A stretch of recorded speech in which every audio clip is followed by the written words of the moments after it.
주님은 나의 피난처, 나의 힘, 나의 소망, 환난 중에도 함께 계신 나의 하나님. 우리의 신앙 여정에서 자주 언급되는 장소이자 우리가 피하고 싶은 곳이 있다면 바로 광야입니다. 역대하 말씀을 보면 주석책이란 단어가 나옵니다. 이 단어가 히브리어로 미드라쉬입니다.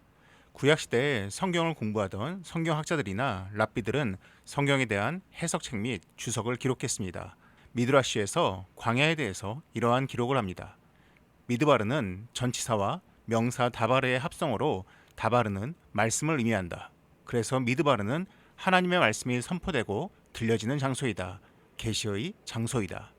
그래서 유대인들에게 미드바르, 광야는 하나님께서 일하시는 장소인 동시에 하나님의 말씀이 선포되는 장소였습니다. 실제로 이스라엘 백성들이 출애굽 이후 가나안 땅에 들어가기 위해서 통과한 여러 광야들은 만나와 메추라기, 구름 기둥과 불 기둥, 반석에서 나오는 물 같은 하나님의 손길을 경험하는 곳이었습니다. 동시에 고난과 시련, 훈련의 장소이기도 했습니다. 출애굽 당시의 광야는 이스라엘 땅이 아니었습니다. 그렇다면 이스라엘 안에 있는 광야, 특별히 유대 광야는 어떠한 의미가 있었을까요? 먼저 유대 광야의 위치와 기후에 대해서 살펴보겠습니다. 보시는 이스라엘 지도는 쾌펜 기후 분류에 따라서 이스라엘의 기후대를 나눈 것입니다. 진연두색과 진녹색이 CSA, CSB인데 CS는 지중해성 기후를 의미합니다. 오른쪽 위성지도와 비교해 보시면 굉장히 푸른 곳들입니다. 이 지역들의 모습을 보면 이렇게 숲이 우거지고 평야가 펼쳐져 있고 또한 물이 가득한 곳들입니다. 너무나 살기 좋은 곳들입니다. 우리가 지난 아브라함 시간에도 다루었지만 아브라함은 이곳들을 거처만 갔지 오래 머문 적은 없었습니다. 노란색과 옅은 연두색 지역은 각각 BSH, BSK인데 BS는 스텝 기후를 말합니다. 건조하지만 사막만큼 비가 안 오는 지역은 아닙니다. 이곳이 스텝 기후인 이유는 이 유대 산맥 때문입니다. 지중해에서 온 습한 비구름이 유대 산맥을 넘어가기 전에 강한 비를 뿌립니다. 그러면 산맥 동쪽 지역은 급격하게 건조해집니다. 이것을 레인 섀도우 이펙트, 비그늘 효과라고 합니다. 그래서 BS가 붙은 스텝 기후 지역은 모두 산맥의 동쪽 지역으로 이렇게 얇게 분포가 되어 있습니다. 마지막으로 황토색 그리고 갈색 지역은 BWH, BWK인데 BW는 사막을 의미합니다. 이곳과 동일한 기후가 붙은 지역이 아프리카 사하라 사막, 미국의 모하비 사막입니다. 위성 지도를 보시면 정말 녹초가 없는 황량한 곳입니다. 여기서 아라드라는 도시를 기준으로 이 위쪽이 유대 광야, 아래쪽이 네게브 광야입니다. 유대 광야가 성경에서 가장 먼저 언급된 본문은 사사기입니다. 황무지로 번역된 미드바르라는 단어가 구약 성경에서 약 270회 등장하는데 NIV 영어 성경을 보면 번역이 조금씩 차이가 있습니다. 황무지를 의미하는 와일드니스, 사막을 의미하는 데저트, 그 외에도 버려진 땅으로 해석이 됩니다. 실제로 유대 광야를 가보면 사하라 사막같이 완전한 모래사막은 아닙니다. 그렇다면 이스라엘 역사와 성경에서 광야는 어떤 것으로 묘사가 될까요? 먼저는 하나님의 공급이 있는 피난처로서의 광야입니다. 다윗이 미갈과 결혼한 이후 사울을 피해 도망을 치기 시작합니다. 라마에 있는 사무엘에게로 도망을 갑니다. 그리고 노베에 있는 아히멜렉 제사장을 찾아가서 음식을 먹습니다. 그리고 블레셋 도시 가드로 도망쳤으나 그곳에서 자기를 알아본 아기스 왕에서 미친 척하고 도망을 칩니다. 그리고 아둘람굴로 도망을 가고 거기서 400명이 함께 합류합니다. 그리고 모압 땅 미스베로 갔다가 후에 다시 돌아와 블레셋 사람으로부터 괴롭힘 당하던 그일라 사람들을 도와줍니다. 여기까지 다윗이 도망친 곳은 주로 지중해 기후의 지역들이었습니다.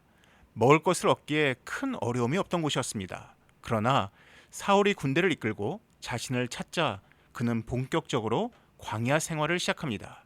그가 머문 곳은 모두 유대 광야 지역 아니었습니다. 10광야에서 마온 광야로 이동하고 더 깊숙이 들어간 곳이 바로 엔게디였습니다. 얼마나 덥고 힘들고 괴로운 것이었겠습니까? 이곳을 운전해서 지나간 적이 있었는데 이처럼 좌우로 황무지만 가득한 곳입니다. 이 길들을 다윗은 600명의 군사와 함께 이동을 했습니다. 그리고 이곳들을 지나서 사해 근처에 위치한 엔게디에 도착했는데 엔게디는 전혀 다른 장소였습니다. 이처럼 초목이 우거져 있고 물이 흐릅니다. 그리고 다윗이 머물렀다고 전해지는 다윗 폭포도 있습니다. 광야에 폭포가 있다는 사실이 놀랍습니다. 또한 이곳에는 동물들이 사는데 대표적으로 사반이 있습니다. 잠언을 보면 땅에 지혜로운 건 넷이 있는데 그중 사반이 언급됩니다. 사반이라는 이름이 생소하실 텐데요. 히브리어 샤판을 음역해서 사반이라고 적은 겁니다. 사반의 정식 명칭은 바위, 너구리입니다. 유대 광야에 속한 엔게디에는 왜 이렇게 많은 물이 있을까요? 두 가지 이유가 있습니다. 먼저는 유대 산맥에 내리는 비 때문입니다. 지중해의 비구름이 여기서 많은 비를 내리면 이 물들이 땅속 깊이 스며듭니다. 유대 광야는 모래사막이 아니라 석회암 지대입니다. 그래서 지하 석회암을 통해서 경사를 따라 동쪽으로 이 물들이 천천히 흘러내려갑니다. 그리고 이 물들이 흘러내려가다가 단층을 만나게 되고 지표면으로 분출하게 되는데 이것들이 바로 엔게디의 샘들입니다. 거대한 암석층을 천천히 이동하기 때문에 연간 약 300만 세제곱미터의 물이 지속적으로 뿜어져 나온다고 합니다. 또한 유대 광야 지대에는 겨울에 집중호우가 내립니다. 그래서 비가 올 때에만 물이 흐르는 와디가 유대 광야 곳곳에 있습니다. 대표적으로 와디 켈트가 있습니다. 이 와디 켈트 협곡에는 한 수도원이 있는데 유명한 성조지 수도원이 있습니다. 이 수도원은 5세기경에 세워졌다고 합니다. 유대 광야에 비가 내리면 와디를 따라서 물이 흘러가는데 이 물이 흘러가서 모이는 곳 중에 한 곳이 또한 엔게디였던 것입니다. 땅속 깊이 천천히 흘러서 모이는 물, 갑자기 내리는 빗물로 모여든 이 물들을 보면 흡사 하나님의 일하심과 닮아 있다는 생각이 듭니다. 사무엘서의 말씀을 보면 다윗이 엔게디 광야에 있다는 소식을 듣고서 사울이 쫓아옵니다. 그리고 사울이 들염소 바위로 갔다고 이야기합니다. 실제로 엔게디에는 들염소가 삽니다. 그리고 들염소들이 사는 절벽이 있습니다. 그래서 엔게디라는 히브리어에서 엔은 샘을 의미하고 게디는 들염소 새끼를 의미합니다. 즉 엔게디는 새끼 염소의 샘이란 의미입니다. 이 엔게디에는 이처럼 굴들이 많이 있습니다. 이 굴은 광야에서 쉼터가 되기도 합니다. 다윗이 그 굴 안에서 쉬고 있었는데 사울이 볼일을 보러 이 안에 들어왔으나 다윗이 살려준 이야기가 펼쳐진 곳이 바로 이곳 엔게디였습니다. 다윗은 이 유대 광야에서 혹독한 생활을 하였으나 하나님의 손길을 경험했고 동시에 사울을 향해서 인애를 베풀었습니다. 유대 광야는 하나님의 피난처이자 공급의 장소였습니다. 또한 이 유대 광야는 어떤 이들에게는 구별의 장소였으며 하나님의 음성을 선포하고 듣는 장소이기도 했습니다. 기원전 2세기부터 이스라엘에는 세 가지 종파가 형성되기 시작했습니다. 바리새파, 사두개파, 그리고 에스나파였습니다. 에스나파로 활동했던 사람들은 대략 4,000명 정도였다고 합니다. 그들은 정통성을 가지고 있던 사독 계열이 아닌 다른 사람이 대제사장으로 선발되자 성전이 정통성을 잃어버렸다 생각하고 그들은 광야로 들어갑니다. 세상과 구별되어서 경건함을 지키기 위한 결정이었습니다. 그들이 광야에서 생활했다는 기록은 있었으나 그들의 삶의 흔적은 찾을 수가 없었습니다. 그런데 1946년 11월 베두인 목동들을 통해서 드러나게 됩니다. 베두인 목동들이 잃어버린 염소를 찾기 위해서 이곳저곳을 돌아다니다가 동굴 안에 돌멩이를 던졌는데 쨍그랑 소리가 난 것입니다. 그리고 안에 들어가 보니 이러한 항아리가 있었고 그 안에는 오래된 두루마리가 담겨 있었습니다. 현존하는 가장 오래된 성경사본 사해사본이 세상에 드러난 순간이었습니다. 이 동굴들 안에 있는 항아리 속에서 여러 성경사본들이 발견되었습니다. 탄소연대 측정을 해보니 기원전 200년 전후부터 기원 후 1세기의 것으로 확인이 되었습니다. 현재 대부분의 사해사본은 이스라엘 유대인 박물관에 있으며 일부는 요르단에 있습니다. 이 사해사본의 발견으로 인해서 이것을 기록한 사람들의 유적지가 세상에 드러났습니다. 바로 에스네파 사람들이 거주했던 쿰난 유적지입니다. 쿰난이란 달이 사해에 비치면 두 개로 보인다고 해서 붙여진 두 개의 달을 의미하는 아랍어입니다. 1951년부터 본격적인 발굴을 시작해서 많은 곳들이 세상에 드러났습니다. 저수시설, 도자기를 굽던 곳과 도자기를 보관하는 방, 그리고 정결 예식을 실시한 목욕탕과 함께 식사를 나눈 장소들이 발견되었습니다.